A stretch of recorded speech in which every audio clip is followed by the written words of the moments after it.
Archibald. How are you? Pretty good. Congratulations on becoming a temporarily deputized citizen of Scarlet Meadows County. Most towns just get bounty hunters to do their dirty work these days, but Sheriff Gray believes the law should keep the law.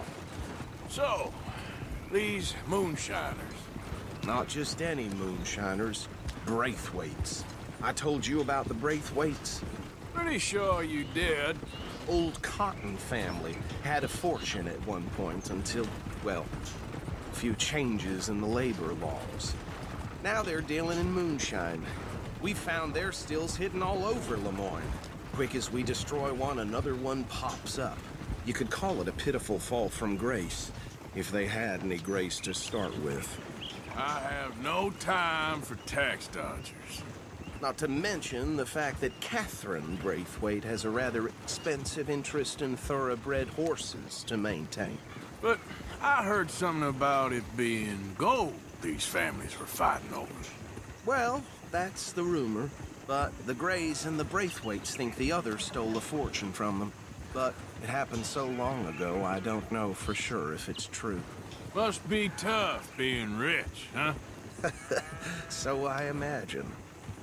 Hold!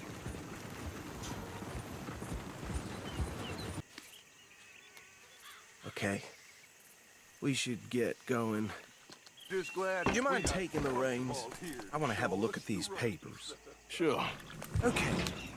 Frederick Mitchell, Lemoyne State Legislator. Poor feller.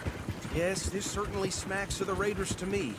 Bunch of ex-Army Free Staters without an ounce of respect for the law. That's 7 government officials they've murdered this year alone. Yep. Not the nicest fellas in my experience. Oh, and I know the Braithwaites are in business with them. No shame. Trash begets trash, my Uncle Reginald used to say. He had a few stories, let me tell you. Town preacher and town sheriff. Drink a sailor under the table before breakfast. He had one tiny hand, like a child's, on the end of a grown man's arm. But anyway, this tells you what kind of people the Braithwaites are, selling moonshine to murderers. They're right again here. I tell folks don't even speak to him.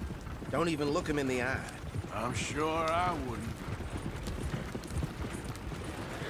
So, tell me about the. That is the last time I'll mention it, I swear. Well, years ago, they was the finest family around. 1,000 acres or more, 300 slaves, and, well, decadence crept into their way of living. Decadence and debauchery. Kind of like which is why they cut the king's head off.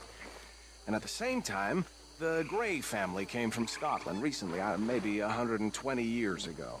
And they challenged the Braithwaites. And over time, a feud developed.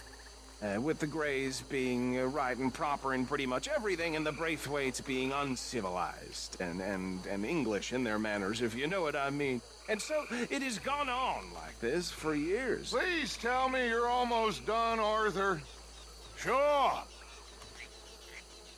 Just a second.